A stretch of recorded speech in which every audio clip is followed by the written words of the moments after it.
आज आपण आलोय तामखडीला. अगस्ती ऋषींचं हे मंदिर आहे, शेतामध्ये आहे का. आणि ते शेतमालक पवार काका, आज त्यांना जरा ह्या मंदिराच्या बद्दल आपण माहिती विचारूया. काका, हे मंदिर कधीच आहे हो?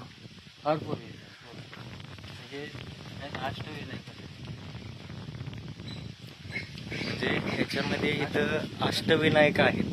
ह्या वडामध्ये पिंपळाचं झाड, पिंपळाचं झाडात गणपतीची रूपं आहेत ही, आणि हे अष्टविनायक आहेत असं यांचं म्हणणं आहे.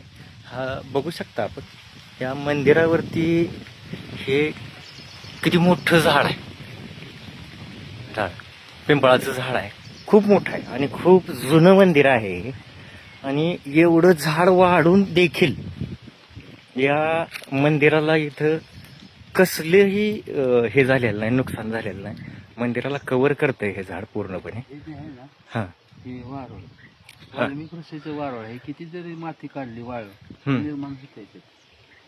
बघा, मंदिराच्या वरती वारुळ आहे आणि किती जरी काढलं तर हे तयार होतेच.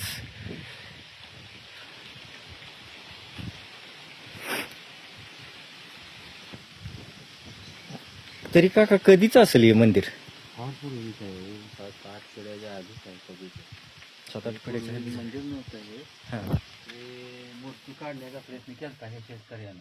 हा पूर्वीचे लोक सांगतात, हा तर ही मूर्ती हल्ली नाही तिथनं जमिनीवरनं. हा जी खाल्लं ना हा. ती खोलच जायची. ती मूर्ती अगस्ती ऋषीची मूर्ती आहे ना, हा ती खोलच जायची खाली हा. अशी. मग ही काढून मूर्ती बांधावं लावायची होती त्याला, हम्म, शेतकऱ्याला पूर्वीच्या हम्म. जुन्या. मग तिने त्याला त्या मूर्तीला हम्म, आपलं बैलाचे ती सोल लावतात ना नांगराची, ती सोल लावलेलं. हम्म. सोल लावलं आणि ती तुटून गेलं, पण मूर्ती तिथंच राहिली ती. पुन्हा तिने खोदाय गेली तर मूर्तीला लागलं असं, पार लागली तर त्यातनं रक्त आलं त्या मूर्तीतनं. ह्या मूर्तीतनं रक्त आलं होतं. हा, सजीव मूर्ती आहे ती. म्हणजे ही मूर्ती, पाषाण मूर्ती.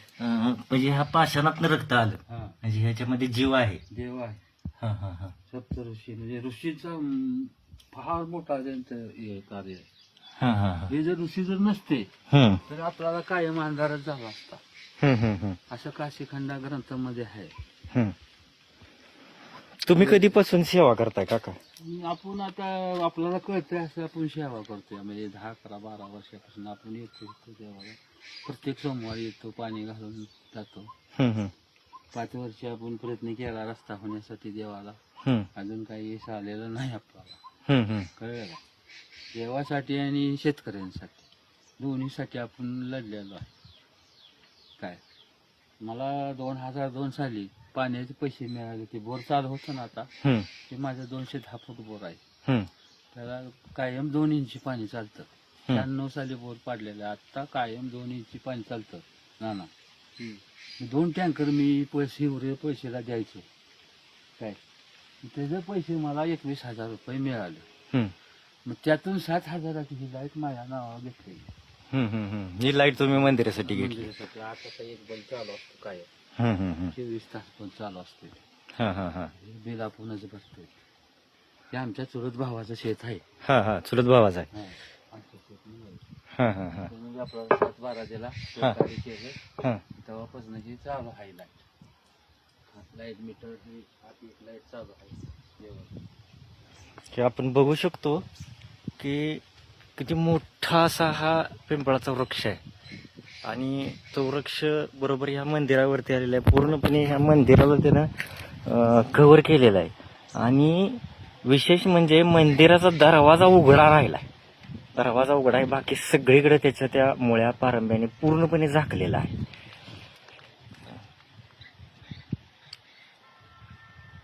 एकदम जुना, खूप मोठा असा हा वृक्ष आहे. तर ह्याचं महात्म्य काय ते काकाने आपल्याला सांगितलेलंच आहे. तर हे आपल्या खानापूरला जाताना तामखडीच्या स्टॉपवरून दक्षिणी दिशेला त्या दुकानगाळ्यांच्या पाठीमागे 1.5 किलोमीटरवर हे मंदिर आहे. खरोखर खूप छान आणि एक अद्भुत अनुभव आहे हा.